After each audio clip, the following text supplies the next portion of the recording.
우리는 그동안 역대기를 통하여서 남유다의 역사에 대해서 살펴보았습니다. 태동기가 있었고 발정기가 있었고 전성기도 있었지만 쇠퇴기도 있었죠. 특별히 그 나라가 쇠퇴하고 결국 멸망에 이르는 과정을 지켜보는 것은 바라보는 우리의 마음마저도 어둡게 만들었습니다. 멸망하기 직전 참 안타깝게 여겨지던 위대한 왕이 있었죠. 그 왕의 이름은 바로 요시야입니다.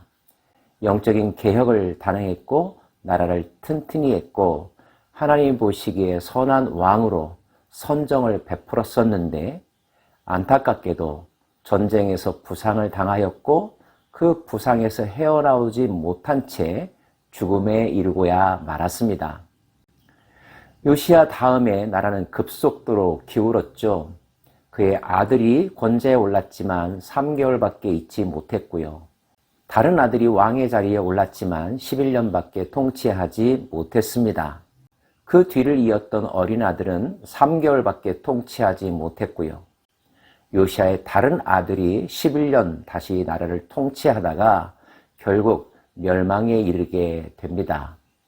남유다를 멸망시켰던 나라는 바벨론이죠. 그와 동시대를 살았던 사람들, 망해가는 나라를 바라보는 심정이 어떠했을까요? 평범한 사람들의 눈에도 답답하고 슬프고 때로는 울분을 사귈 수 없었을 것입니다. 그 나라에 대한 영적, 도덕적, 정치적 책임을 가진 사람들의 마음은 더할 나위 없었겠죠. 그 사람들 가운데 제사장으로서 특별히 하나님의 영의 감동을 받아 하나님의 말씀을 대언했던 사람이 있었는데요. 그 사람이 바로 예레미야입니다. 예레미야는 요시야 왕 때부터 활동했던 선지자입니다. 요시야 왕이 즉위한 지 8년째 되는 해에 하나님을 만났었죠. 12년째 되는 해에 그 땅에 있는 우상들을 제거하는 영적 개혁을 시작했었습니다. 요시야 왕 13년째 되는 해에 소명을 받아서 활동했던 선지자가 바로 예레미야입니다. 요시야 왕 18년째 되는 해에 성전을 청소하고 성전을 수리하고 유월절을 회복하는 대대적인 행사가 있었죠. 그때 예레미야도 활동 중이었다는 것을 기억하십시오. 역대기를 읽다 보면 왕의 주위에는 충성스러운 신하와 친족들도 있었지만 그들에게 영적 조언을 했던 예언자들이나 영적인 지도자들이 있다는 것을 알 수가 있습니다. 다윗과 솔로몬 때에는 나단 또는 갓이라고 하는 선지자가 있었죠. 르호보암 왕 때는 스마야라고 하는 선지자가 있었습니다. 요아스 때에는 여호야다라고 하는 제사장이자 숙부가 영적 멘토의 역할을 했었고요. 히스기야 왕 때는 우리가 잘 아는 이사야가 활동했습니다. 그리고 요시야 왕 때부터 활동했던 선지자가 예레미야입니다. 그렇다면 예레미야와 요시야 사이에는 어떤 영적 관계가 있지 않았을까요? 그는 약 40여 년간에 걸쳐서 하나님의 대언 사역을 감당했는데요. 안타깝게도 그 40년의 대부분은 남유다 왕국의 쇠퇴기로 인하여서 영적으로도 정치적으로도 국가, 사회, 경제적으로도 매우 힘든 시기였습니다. BC 612년에 아수르가 멸망했지만 아수르의 다음 자리를 차지하기 위해서 이집트와 바벨론이 서로 힘겨루기를 할 때에 요시야 왕은 전쟁에서 부상당해 죽음에 이르게 되었습니다. 이집트를 물리친 바벨론은 유다에까지 침공을 했었죠. 그래서 많은 사람들이 포로로 끌려갔는데 그때가 BC 605년입니다. 그 후 바벨론의 2차 침공이 있었던 때가 BC 597년이고요. 3차 침공은 BC 586년입니다. 성전이 무너지고 나라가 완전히 멸망에 이르게 됩니다. 이 모든 일들이 일어날 것을 미리 알고 있었고 그런 일이 일어나는 것을 직접 경험했어야만 했던 사람, 국가가 고통당할 때 더불어 함께 고통당하며 포로로 끌려가기도 했던 사람, 자신의 동족들로부터도 오해받아 멸시와 조롱과 채찍을 맞았던 사람, 그가 바로 예레미야입니다. 그래서 사람들은 예레미야를 일컬어서 비운의 선지자, 눈물의 선지자라고 이야기하죠.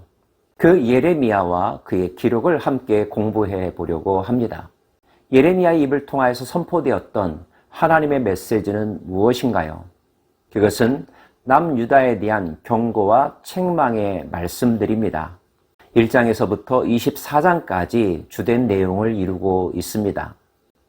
25장은 그 유다가 결국은 망하게 될 것임을, 그 나라가 바로 바벨론이라는 사실을 보다 명확하게 선언하고 있고요. 26장에서부터 마지막 장까지는 남유다에 대하여 그리고 열방들에 대하여 임할 하나님의 징계와 심판에 관한 내용들이 기록되어 있습니다. 길고도 자세하게 설명되어 있는 징계와 심판의 과정들을 읽다 보면 읽는 이들의 마음까지도 답답하고 우울해지곤 한답니다. 하지만 예레미야는 심판만을 말하는 것으로 끝나진 않습니다. 하나님의 성품이 그러하듯이 살 길, 소망에 관한 약속의 메시지가 담겨져 있죠. 그 소망의 메시지가 무엇인지를 발견해 보는 것, 그리고 이 시대를 살아가는 우리도 그 말씀에 기초하여 소망을 품는 것, 예레미야서를 공부하는 주된 목적이어야 할 것입니다. 그 소망에 관한 말씀이 30장에서부터 33장까지 수록되어 있답니다.